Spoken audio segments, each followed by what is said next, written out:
This is Colin McGuigan for IFLTV.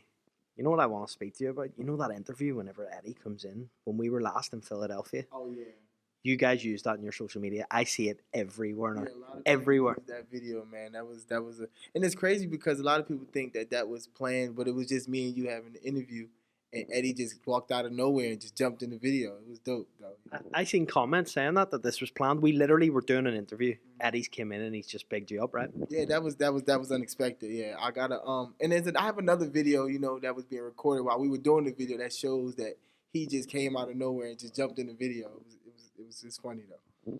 Manuel Gallegos, someone that you were supposed to fight, then it fell through. Then you fought this guy, Kwame Ritter, I think his name was, and he came in with maybe the attitude of he was going to knock your head off. And you know what? A lot of people around the place were going, we're going to find out if Khalil Coe is really that guy this fight, because it was late notice. He had a lot of knockouts, a lot of first round knockouts, and he had one loss. So, but records are just numbers. When you look at a guy like Kwame Ritter that comes in like that, you're on a 3-fight, streak of second round KOs. You've kind of made that second round the Khalil Coe round. When a guy like Kwame Ritter comes in and he wants to take your head off, does that make it easier for you? It definitely does, because he's opening up for me. He's let me set traps. He's giving me exactly what I want. A lot of guys make me go get it, but he brought it straight to me. Gallegos is someone, last time out we seen him get beat by Diego Pacheco.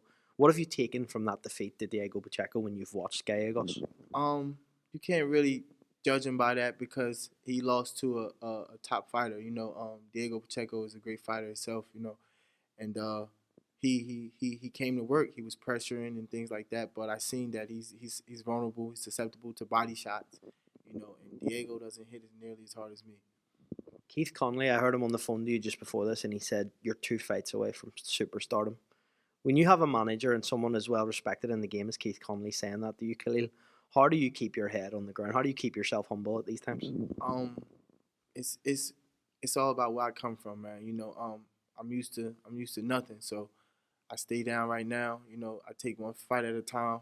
I'm used to getting promises and things like that, and they never show. So I learned to just work now. And it'll come. I keep putting in the work I am now, and it'll come. Stay focused. Don't let it go to me. Get to my head, and keep doing what I'm doing. I don't want to put you on the spot for a prediction, but is it fair to say that second round against Gallegos looks like it's a possibility? I'll see. I'm gonna go in there and do what I do, have fun, and if he gives me the shot, then I'm gonna take it. Every time we speak, we talk about what's next for Khalil Coe. We talk about the 6 months to 12 months, but really, you're in that stage now where you beat Gallegos and there's some big names out there. When you look at the scene, and I've heard you say that you want to fight in the UK, you've told me that before as well. Who are the names out there that you really want next? A lot of people say Buatsi. Is that someone you want next? That's definitely who I want next. He's at the top. He's the guy to beat. And if I take that from him, I have the crown. You know what I mean? It's my turn. It's my time.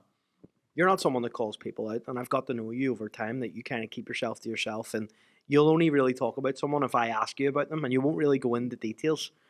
We spoke a little bit about Ben Whittaker. I want to first of all get your thoughts on his last fight. That fight against Liam Cameron with the crazy ending and the draw. What did you make of that? I feel as though it could have went to it a draw because of the way it ended and all. But honestly, I feel like he underestimated the guy. I feel like Ben Whittaker is a great boxer, and he could have outboxed that guy easily, in my opinion. I've worked with him, I've sparred with him, I know what he's capable of, and that was then. He's way better now, but I just feel like he kind of underestimated, he underprepared for him. You know what I mean? And I feel as though if they fight again, he'll get the job done. You're quite humble about that spar, and I've been around you a few times now where people have said before we do the interview, tell them what happened about Ben Whittaker and that spar, and you kind of you're a little bit you grimace a bit in your face and you kind of say, I'd forget about it, that type of thing. Without that humble side of Khalil Coe, if I ask you what happened in that spar, can you give me the information of what happened?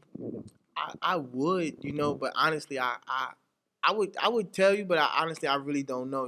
We've had a few sparring sessions where maybe I landed a good shot or something like that kind of caught its attention. Maybe he hit it well, but it's nothing that I, seen for myself. It was like, like, you know what I mean?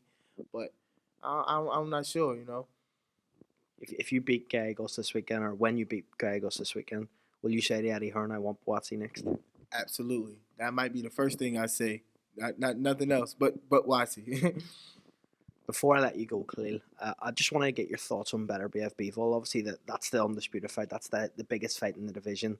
How did you think it went? And did you believe that Beterbiev was the correct winner? First of all, I want to say shout out to both of those guys. Great fight.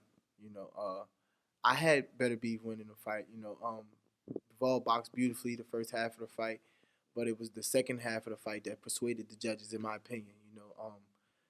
Beterbiev was hurting him with shots. Like it was a moment in the fight where it looked like Bivol hurt Beterbiev, and then got hurt. And it was like, how do you fight this guy? You know what I mean? So it was a great fight. Like the second half of the fight, it was like mostly he was wobbling, he was stumbling. Like it was that took a toll on the judges, and they paid attention to how you closed the fight. Well, before I let you go, just look down that camera with a message for Gallegos and tell him what's going to happen on Saturday night. Hey, bro, you going to bed, bro. I don't know what round it is, but you going to sleep, bro. Khalil Coe, appreciate your time, bro. Appreciate it. Thank you.